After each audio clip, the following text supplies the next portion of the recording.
그렇습니다. 성도 여러분은 찬양대 부른 가사대로 하나님의 자녀인 줄로 믿습니다. 자녀이신 여러분을 하나님께서 지키시고 보호해 주실 줄로 믿습니다. 그런 믿음으로 옆에 계신 성도님들 또 가정에서는 가족분들과 인사 나누시면 좋겠습니다. 하나님의 자녀이십니다. 그렇게 인사 나누시면 좋겠습니다.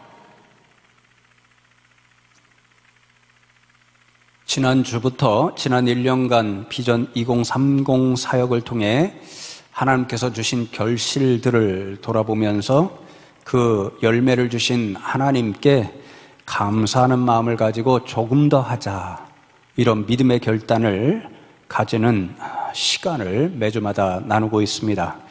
오늘은 섬김의 비전 사역을 잠시 돌아보고 말씀을 나누려고 하는데요.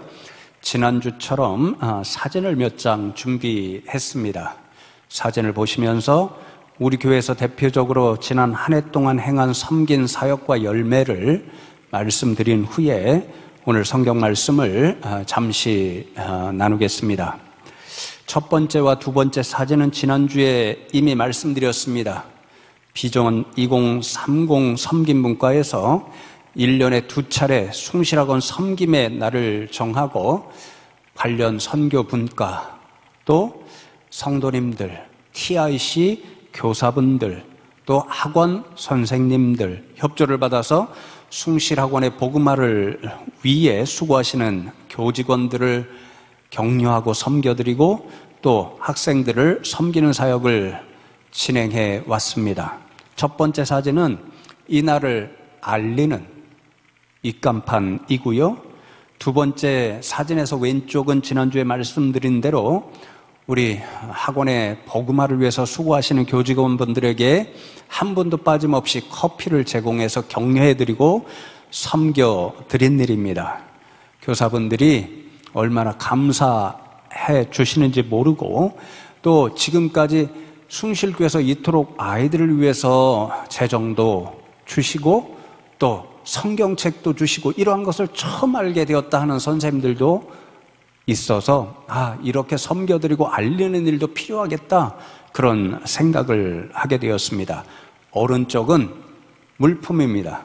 아이들에게 주면서 복음을 전하고 섬길 간식, 그 물품을 여러분들에게 보여드렸습니다. 여러분, 무엇보다도 기도 부탁드리는 것은요, 우리 교회에 세워진 첫 번째 목적이 교육의 비전이고 그 비전을 통해서 하나님께서 우리에게 복음으로 일깨우라고 양육하라고 허락하신 복음의 장이 숭실학원입니다. 아이들입니다. 여러분 기억하시고 주님 주신 이 일을 잘 감당할 수 있도록 협조해 주시면 감사하겠습니다. 그 다음 7장의 사진은 우리 교회에서 15년간 지속하고 있는 숭실 생필품 나누기 운동에 관한 그런 사진들입니다. 언젠가 제가 다시 한번 설교 시간에 이 사역이 어떻게 시작되었는지 또 지금 어떻게 진행되어 왔는지 더 자세하게 말씀드리려고 하는데요. 여러분 기억하시고 조금 자긍심을 가지실 부분은 이 사역은 우리 교회에서 은평구에서 제일 먼저 시작했다는 것입니다. 첫 걸음을 저와 여러분이 시작했다는 것 기억하셔서 더 잘 되도록 기도해 주시면 감사하겠는데요. 여러분, 저도 이번에 말씀을 준비하면서 이런저런 인터넷 검색을 통해서 새롭게 알게 된 사실이 있습니다. 우리 교회가 이제 성도 여러분들께서 한 달에 한 번씩 생필품을 가져오시잖아요. 그럼 은평푸드마켓에 전달해서 어르신들이나 또는 소년소녀 가장이나 필요한 분들이 오셔서 물품을 가져가십니다. 그런데 최근에 서울 전역 이 푸드마켓을 통해서 음식 나누고 생필품 나누는 운동이 연결이 되었습니다. 그것이 저기 보이시는지 모르겠지만요, 이따 푸드뱅크 사역입니다. 여러 언론에 계속해서 소개되고 있습니다. 그런데 그렇게 언론에 소개될 때마다 은평구의 핵심 생필품 나누기 운동의 기지가 어딘가? 어디겠습니까? 여러분이에요. 숭실교회입니다. 숭실교회가 꼭 쓰여서 대표 기관으로 적히고 있습니다. 저도 이번에 보고서 저 그림 편집해주는 안동명 전사에게 한 10가지 이상 기사를 보내주고 실으라 그랬는데 우리 안 전사님이 겸손해야 된다 이래 생각해서 그거 뺀 것 같습니다. 얼마나 감사했는지 모릅니다. 여러분도 돌아가셔서 인터넷 검색해 보시면 숭실교회가 계속해서 기사화되고 있는 것을 보게 될 것입니다. 이제 사진을 보시면요, 세 번째 사진은 제가 말씀드린 대로 서울 이따 푸드뱅크에서 사역하는 모습, 기사에 실린 그 사진의 모습입니다. 저는요, 저 사진을 처음 보고 뿌듯한 마음이 들었습니다. 약간 제 착각일 수도 있는데요, 우리 숭실교에서 시작한 생필품 나누기 운동이 선한 영향을 주어서 저렇게 세상에서도 귀한 섬김과 나눔의 운동으로 확장되었구나. 제 착각일지는 몰라도 그렇게 생각하면서 뿌듯한 그런 마음을 가질 수 있었습니다. 그 다음 네 번째 사진은 은평 푸드마켓. 이제 여러분들도 언젠가 한 번씩 가보시면 좋겠는데요, 거기에 저 알림판이 걸려 있습니다. 앞으로 가셔야 되겠는데, 네, 저것입니다. 잘 보이시지 않죠? 숭실교회라고 적혀 있고 생필품을 매달 기부한다는 그런 내용입니다. 저희 교회에서 맨 처음 시작했기 때문에 그 이전에 기관들이 있었죠. 그런데 다 돈으로 주십니다. 그러면 직원들이 그 돈을 모아서 시장을 가서 다 사와야 됩니다. 그러니까 업무를 다른 곳에 집중하고 싶어도 그 일이 굉장히 많으니까 저희 교회에서 이 일을 해주는 것을 보고 저를 홍보대사로 위촉해 주었고, 또 공문을 지역교회 기관들에게 보내서 숭실교회처럼 생필품을 직접 기부해 주시면 저희들 업무도 줄고 직접 필요한 분들에게 나눠드리는 일에 효율적으로 집중할 수 있겠습니다. 직원으로부터 그렇게 보고를 받았습니다.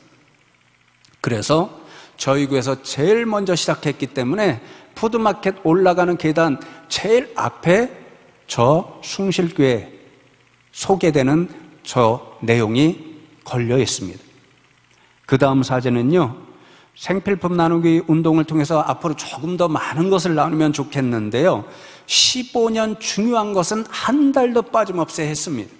그렇게 지속하다 보니까 제가 실어달라 그러지 않았는데도 여러 언론에서 소개되었고, 제가 상 주십시오, 감사장 주십시오 한 번도 말씀드린 적이 없는데 추천을 받아서 상도 받고 감사장도 많이 받았습니다. 보이는 왼편 사진, 제가 왼편이죠. 서울복지신문에 소개된 기사이고요, 오른쪽은 큰 상입니다. 여러분에게 말씀드리지 않았습니다. 제 이름으로 받아가지고 꼭 죄송해서 그런데요, 여러분들이 받은 것입니다. 서울시의회 의장상, 서울시 복지대상을 수상할 때에 언론에 실린 기사 사진입니다. 저를 찾으실 수 있겠습니까? 맨 뒤에 있습니다. 그 다음 사진은 우리 섬김 분과에서 올해 참 지혜롭게 사역을 했습니다. 우리 교회가 부활절, 교회 주요 행사죠. 성탄절이 있는 연말연시 여러분들 물품 보내주시는 것 플러스 교회에서 많은 생필품을 준비해서 전달해 드립니다. 근데 올해 우리 섬김분과에서 푸드마켓에 전화를 해본 모양이에요. 그런데 다른 교회들에서도 부활절이나 성탄절에는 많은 물품을 준비해서 기부해 주시는 거예요. 그러니까 그때는 생필품이 넘쳐납니다. 제일 필요한 때가 언젠가 7, 8월 여름 휴가들 많이 가시니까 조금 관심이 떨어질 때 그때는 물품이 부족하답니다.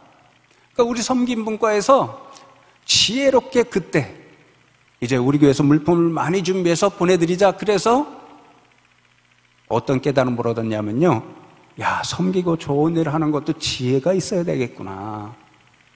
그래서 감사하게 준비해서 물품을 전해드릴 때 저렇게 사진을 찍으셔서, 우리가 찍어달라고 한 거 아닙니다. 찍으셔서 보내주신 거예요. 그 다음 사진은 이제 수색 쪽으로 터널 넘어가면 왼쪽에 복지관 있는 거 다 아시죠? 그 복지관에서 푸드마켓을 운영합니다. 15년 동안, 또 그 이전에도 거기에서 하는 무슨 식당 이런 사업이 있는데 거기 가서 봉사하신 권사님 한두 분이 계셨습니다. 그러니까 우리 교회랑 인연이 깊죠? 전 직원들이 한 달에 한 번씩 하나님 앞에 예배를 드립니다. 믿음의 단체에서 시작한 복지관이기 때문에 그렇습니다. 수십 명의 직원이 있습니다. 매년 거의 한 번씩 저를 초청해서 설교하고 예배 인도해달라고 부탁을 하십니다. 그런데 올해 생각해 보니까 그냥 설교하고 돌아오는 게 좀 그랬어요. 그래서 올해는 두 분 권사님을 모시고 아주 정성스럽게 떡과 음료를 준비해서 간식으로 제공해 드렸습니다.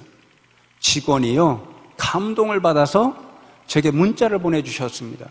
오셔서 설교만 해주셔도 되는데 우리 숭실교회 성도님들이 이렇게 정성껏 맛있는 간식도 준비해 주시고 얼마나 저희들이 감동받고 힘이 나는지 모릅니다. 이런 문자를 받았습니다. 참 감사한 일이죠. 여러분들이 하신 것입니다. 그 다음 사진은 올해 은평구청 구청장으로부터 복지상을 받았습니다.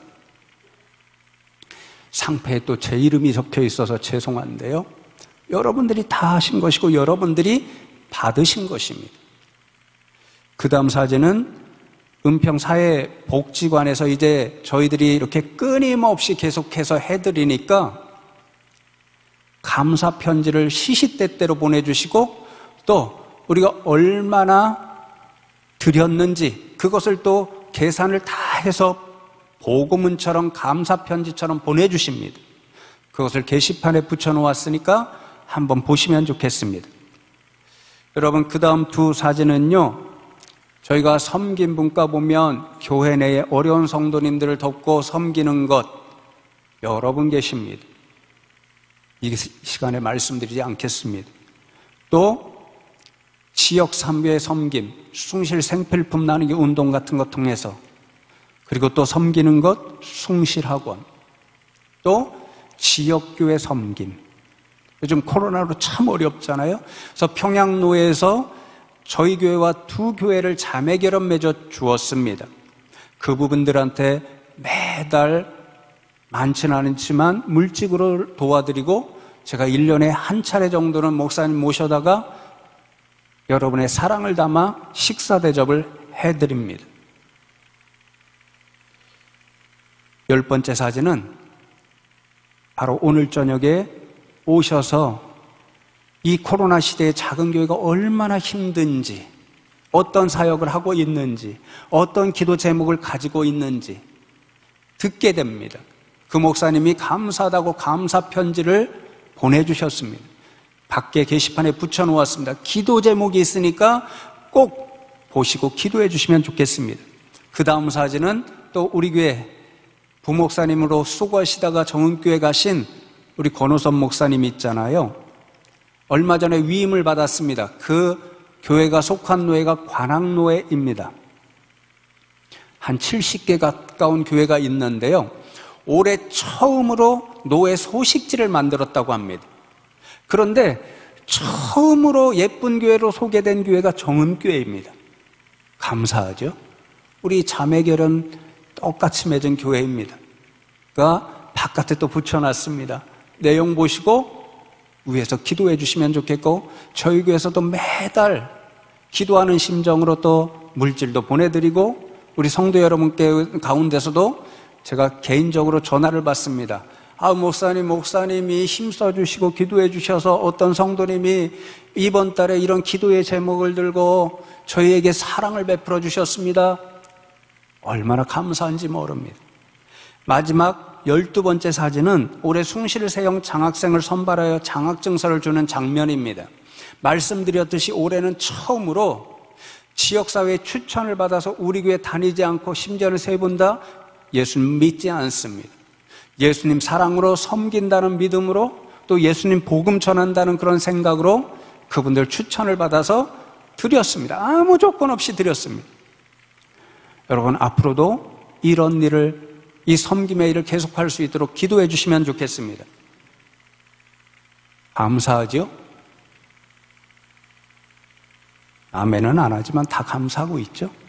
네, 하나님께 감사의 박수를, 그리고 수고해 주신 분들에게는 격려의 박수를, 성도 여러분 서로에게는 칭찬의 박수를 하면 좋겠습니다.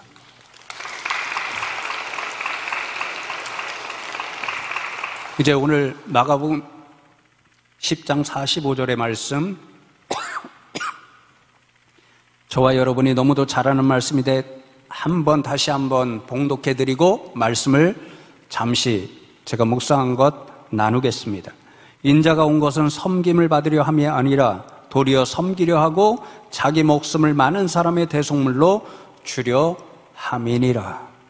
예수님께서 자신이 세상에 오신 목적은 섬기는 데 있다, 그렇게 말씀하시고, 그 마지막 섬김의 자리가 십자가에서 자신의 목숨을 많은 사람들의 대속물, 속죄 제물로 내어 놓으시는 그 자리라고 말씀하십니다.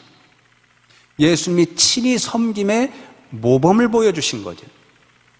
이 말씀을 통해서 주님께서 우리에게 알려주시는 섬김에 관한 두 가지 교훈을 새기면 좋겠습니다. 첫 번째로, 섬기는 일은 나를 내려놓고 내 것을 내어 주어야 할 수 있는 일입니다.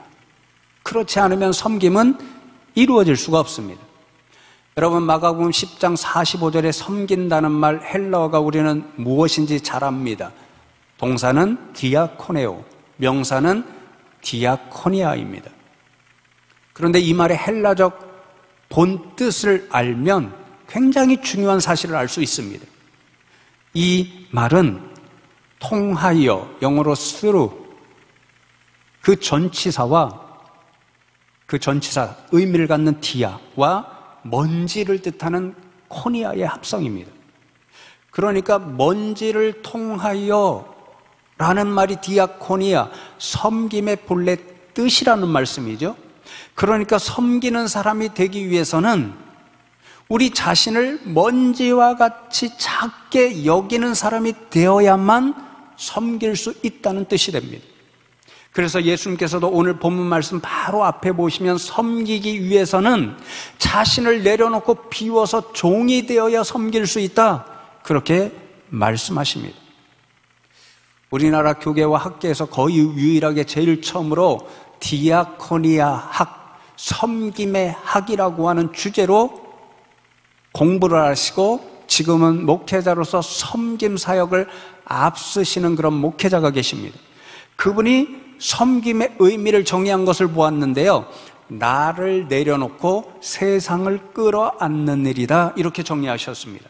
나를 내려놓고 자신의 것을 비워야 비로소 세상을 끌어안고 섬길 수 있다는 말입니다.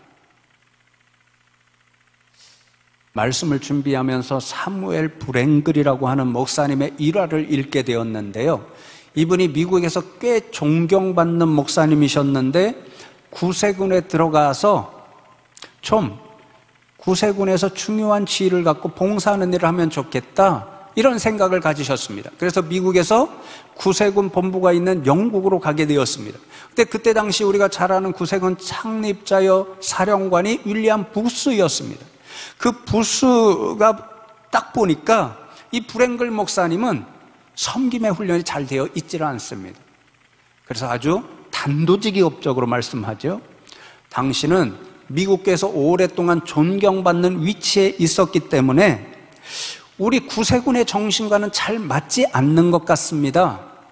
그런데 당신이 진짜 원하신다면 단 한 가지의 조건, 제가 말씀드리는 일을 하실 수 있다면 구세군 사관으로 일하도록 해드리겠습니다, 그렇게 말씀을 드립니다. 무엇인데요?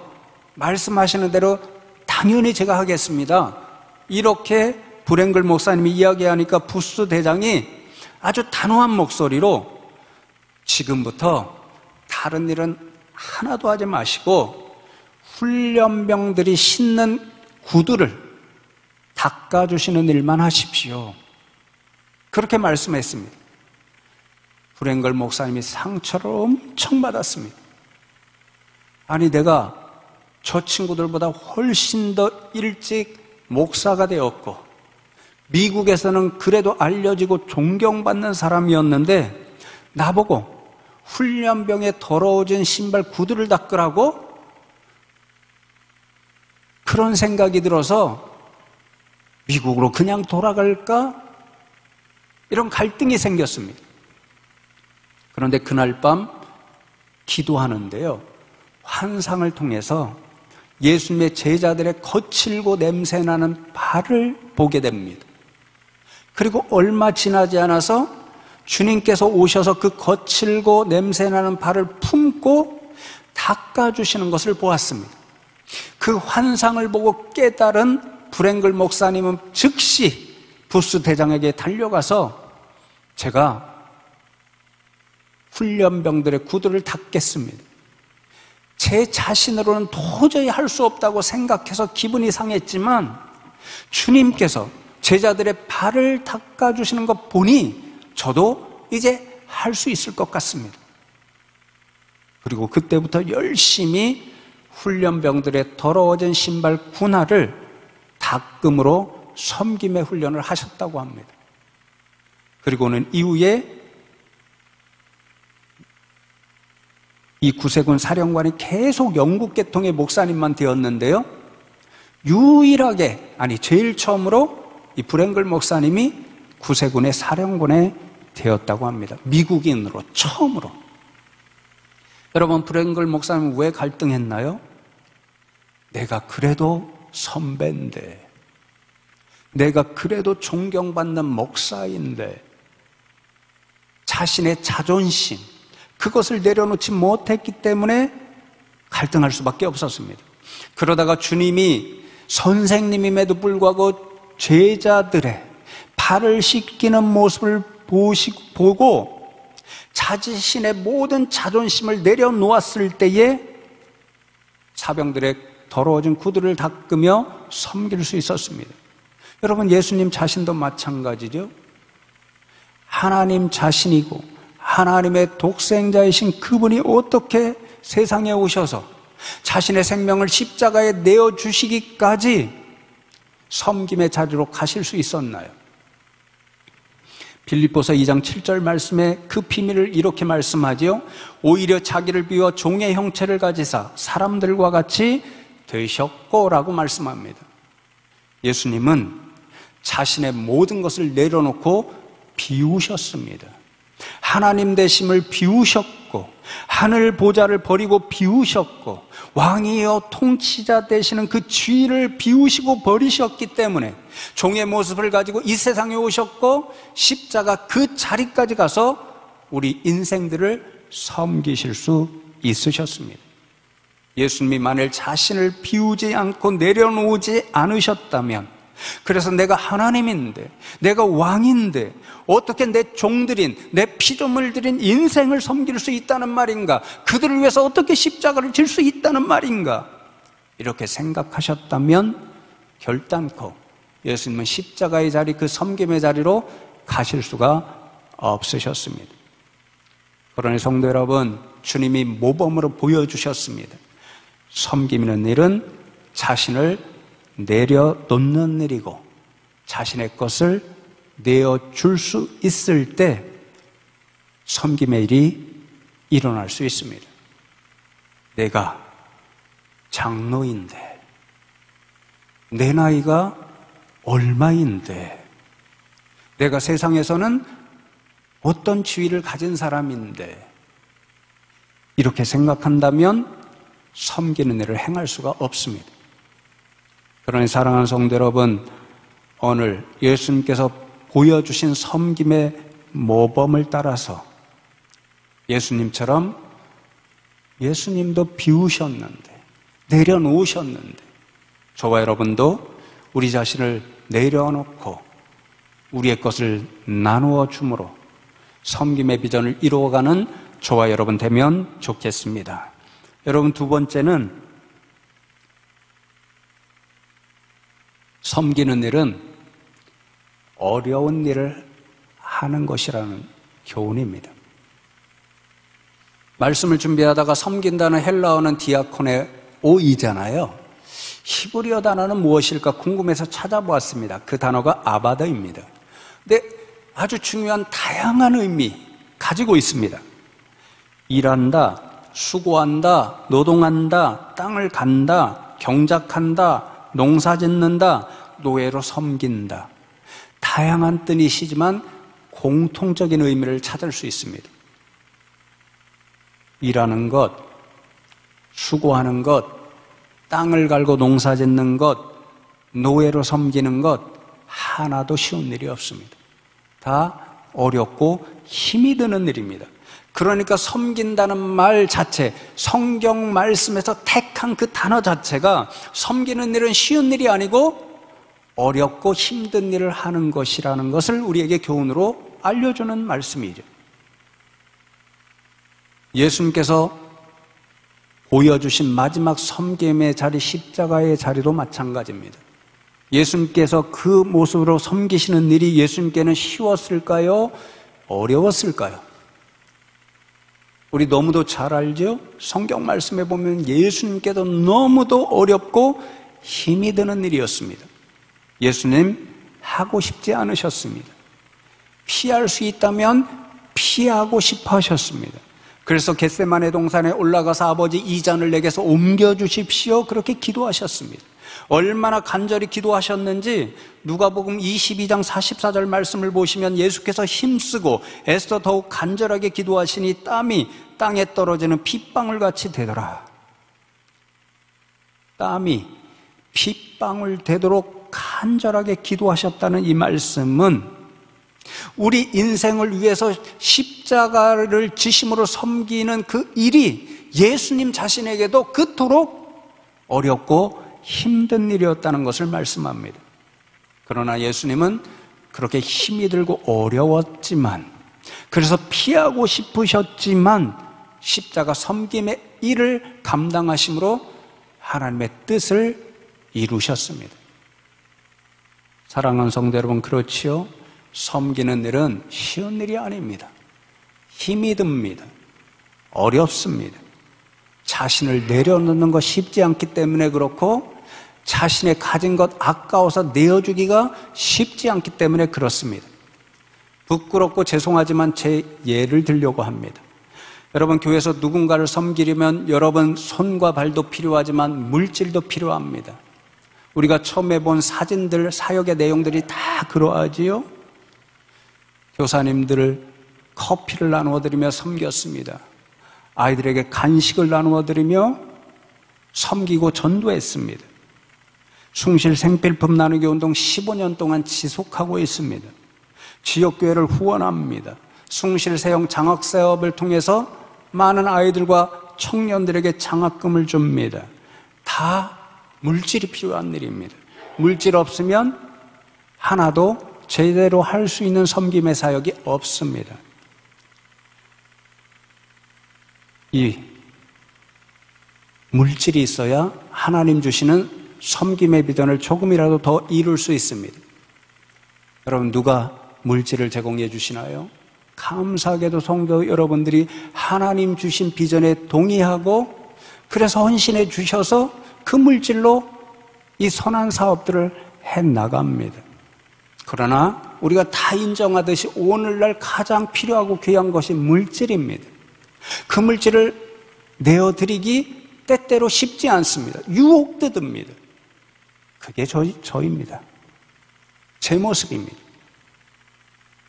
작년부터 이제 여기 예쁜 화분 보이시죠?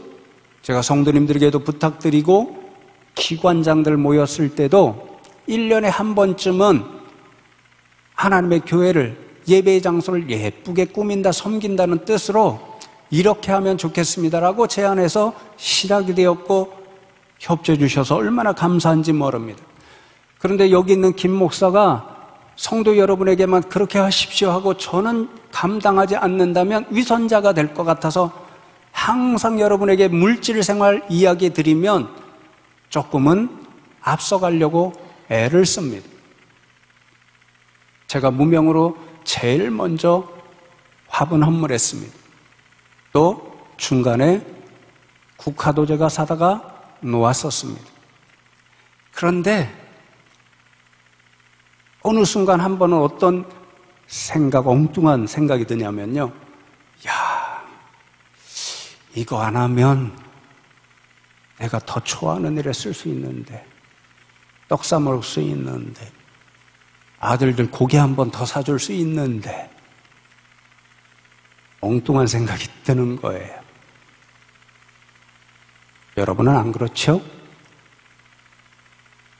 왜 그런 엉뚱한 생각이 드는 걸까요? 물질이 필요한 것, 귀한 것이라는 것을 너무 잘 알기 때문에 내 것을 내어주기가 쉽지 않기 때문에 그렇습니다. 섬김의 일이 쉽지 않다는 것이고 어렵고 힘든 일이라는 거죠. 그래서 성도 여러분의 물질의 헌신의 담임 목사로서 늘 얼마나 감사한지 모르는 거죠. 사랑하는 성도 여러분, 그렇습니다. 섬기는 모든 사역은 힘이 들고 어려운 일을 하는 것입니다. 섬김의 사역을 합시다. 그러면 어려운 일이 있으면 나타나지 않는 분들이 각 단체마다 기관마다 있죠. 왜요? 어렵고 힘드니까. 어렵고 힘드는 것이 진짜 섬김의 일이라는 것을 역설적으로 보여줍니다. 그렇다고 해서 하지 않으면 어떻게 될까요? 예수님께서 십자가 지시는 섬김의 자리가 너무도 어려우셨습니다. 힘이 드셨습니다. 피하고 싶으셨습니다. 겟세마네 동산에서 땀방울이 핏방울 되도록 간절히 기도하셨습니다. 이 잔을 내게 옮겨주십시오. 아버지 하나님이 자신의 독생자 아들의 기도를 듣고, 그래 아들아 힘들면 그만둬, 이렇게 하셨으면 어떻게 되었을까요? 이 자리에 저와 여러분 한 사람도 올 수 없었을 것입니다. 세상을 향한 구원의 계획은 성취될 수 없었을 것입니다.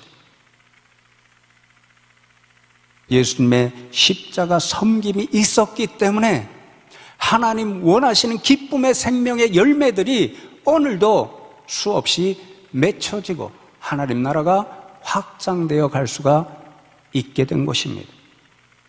마찬가지로 우리가 섬기는 일이 힘들다고 하지 않으면 하나님께서 우리 교회에 주신 섬김의 비전을 조금도 이루어드릴 수가 없습니다. 사랑하는 성도 여러분, 이렇게 힘이 들고 어려운 일인데 어떤 마음, 어떤 믿음을 가지면 조금 더 힘을 낼 수 있을까요? 오늘 말씀을 늘 묵상하는 것입니다. 오늘 말씀 예수님의 이 십자가의 섬김의 자리를 통해서 우리에게 어떤 역사, 어떤 하나님의 은혜가 임했는가를 늘 기억하고 묵상하는 일입니다. 예수님께서 그 생명을 우리의 대속제물로 하나님 앞에 드리면서 섬기셨기 때문에 저와 여러분이 죄의 용서를 받고 구원을 받고 이 자리에 오늘도 하나님 백성, 하나님 자녀로 나와 있습니다. 그 은혜를 생각하면 감사할 수밖에 없습니다. 감사가, 그 믿음이 우리의 모든 교회를 섬기고 세상을 섬기는 기초입니다. 이제 다음 주가 추수감사주일이죠. 이 한 주간을 지나면서 예수님께서 십자가를 지심으로, 그 섬김으로 우리에게 어떤 은혜를 주셨는가 기억하고 감사하면서 한 주 동안 보내시고, 그 감사의 마음을 모두어서 다음 주에 이 자리에 오셔서 진정 우리에게 그 놀라운 은혜를 주신 하나님께 온 성도님들과 함께 감사 예배드리는 저와 여러분 다 되시기를 주님의 이름으로 축복합니다.